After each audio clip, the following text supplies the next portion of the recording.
exotic and still wonderful, and still on everybody's bucket list. But what about Madagascar, Montenegro in Greece, and the Cook Islands over in South Pacific, and Malta in Italy?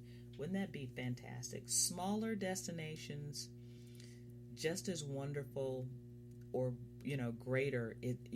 What people are afraid of when you talk about exotic or smaller destinations, they don't know what there is to do there. But part of that is actually getting involved in the culture and being immersed into a really experiential experience.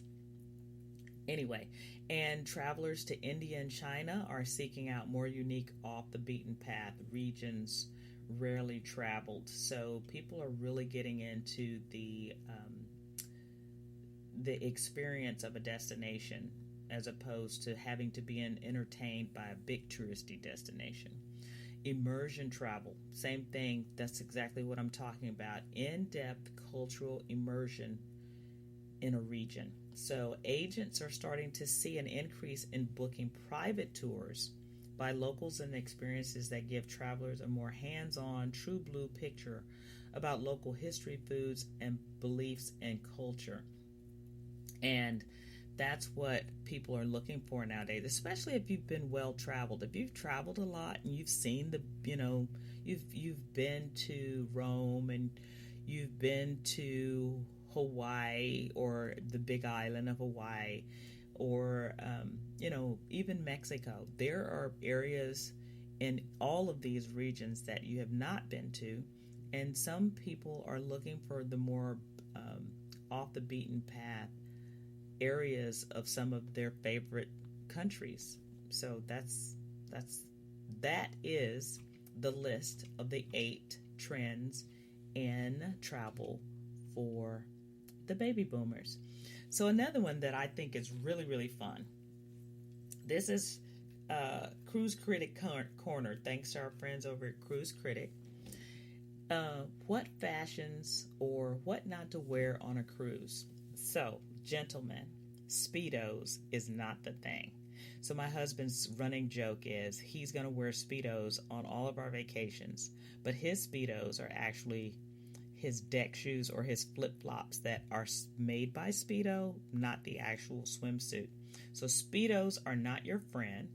They are borderline unacceptable, even on super hunks and models. And usually you can tell who's not from the United States. The folks from the U.S., men from U.S. don't usually wear Speedos. Love you guys over in Europe and even Australia. But those are just, sometimes, especially on a cruise, it's borderline being inappropriate. Let's just put it like that. So if you take the plunge, running in Speedos is never a good idea. What to wear instead? The board shorts are festive, long enough, and take on the flow rider without coverage issues. So they're afraid that if you get on some of the attractions on the ships, you may lose your little bitty Speedos. String bikinis, ladies, same thing for us. That used to be popular. It's still popular in certain places, especially beach time in destinations where, you're on the beach. That's not, that's cool. But for cruising, it can be a little bit of an issue if you are flashing abundant, excessive baggage, is what they call it. And same reason things are showing, and cruises tend to be more family friendly now. There are cruises out there, ladies and gentlemen, that are adult only now. Virgin is coming out with its all adult only, and I believe Viking is as well. So there are opportunities, if you would like, for you to wear your string bikini. And this is just a suggestion. Nobody can really tell you what to do or what not to do or what not to wear on a cruise. But it's just a little uncomfortable sometimes for others. What to wear instead? A flattering cover-up removes any danger of oversharing when getting up from a sun lounger or wandering into the bar. Unusual swim accessories is another one. Trunks, swimsuits, bikinis, and board shorts. There's a wide range of swimwear out there to suit everyone. It's always nice to chunk on a few accessories to make the outfit your own. Yet, there are some little extras that you can and perhaps should avoid. Whether it's pantyhose under your swimsuit. Oh, really? Really? A tattooed crotch or underwear in lieu of an actual swimsuit? And dental floss has no place on the pool deck. What to wear instead? A cute sun hat is one accessory that's always in style. I'm going to take a quick break, and when I come back, we'll continue with what not to wear on a cruise by our friends over at Cruise Critic. This is your Bucket List Buster, Karen Duncan. I'll be back in a minute. Your Bucket List Buster is sponsored by Peaks Cruises and Tours. PeaksCruisesTours.com.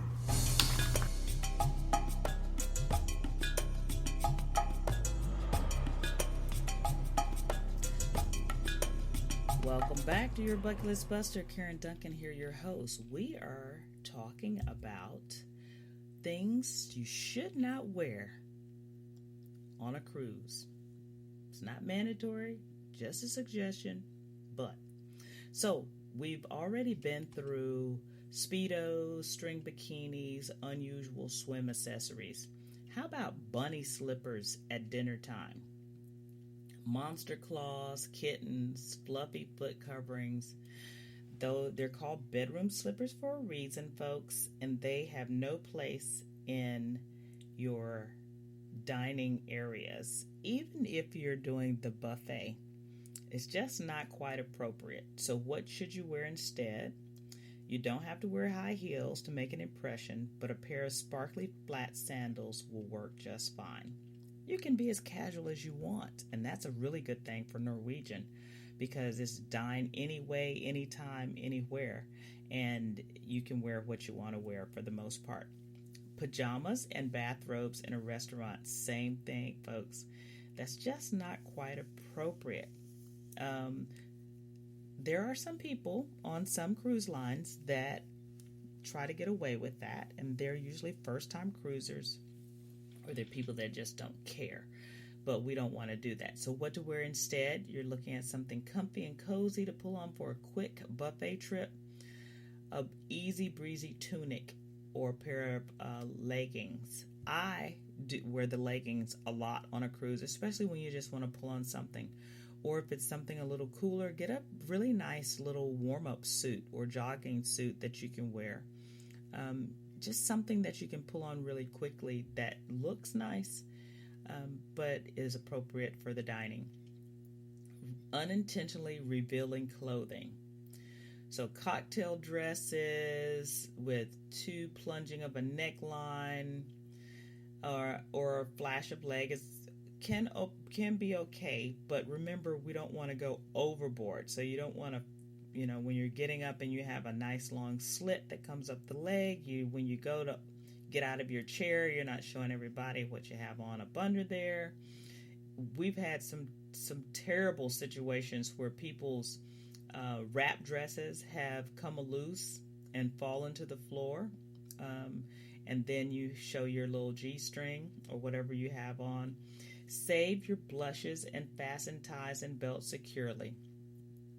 And always wear underwear. You don't mind showing off, just in case. So what to wear instead? A faux wrap dress instead would be appropriate so that you're not disrobing in the middle of your dining experience. What about your birthday suit? So this says, while there's nothing like the warmth of the sun in your skin, sunbathe naked on board and you could feel the burn. Most cruise lines that cater to Americans do not permit nude or topless sunbathing. You noticed I said Americans. So save your birthday suit for your cabin. Beware of leaving the curtains open, just in case. And your private balcony is also not as private as you think. A naked salute to the sun might not be the best idea. So the thing is, there are sometimes when people can see you and you don't know that they can see you. Plus, guys, for the most part, there are cameras almost everywhere on ships nowadays. so that they can make sure everyone is safe, and they, in case someone falls over, they've got camera to see, blah, blah, blah, blah, blah. So if they can see that, they can see you. What to wear instead? Tan through swimsuits if you want to really get that full tan. I've had one of those. They're actually pretty cool. So let's talk about travel news real quick, and then we'll talk to our special guest. So travel news, start booking now for all fall airline deals. If you're waiting for airfare deals, now is the time. With a brief fall season set to begin in September, prices are expected to drop throughout the remainder of the month, August, and into Labor Day. So now is the time for you to go ahead and book those fall trips. Great specials occur in the fall, especially for cruising and airlines. So just keep that in mind.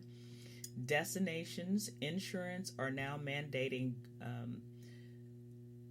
insurance, some of them. So there are some countries that are considering requiring proof of medical coverage for travelers before allowing them to enter into their country.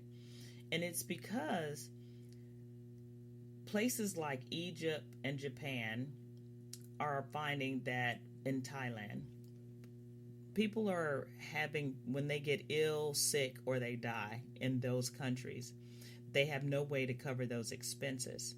And so what these countries are deciding is that you need to show that you have insurance, especially people from the United States. Other countries don't necessarily have this problem. But people in the United States who have medical coverage through their jobs, or if they're paying for it, however they're getting it, insurance does not cover you in international destinations.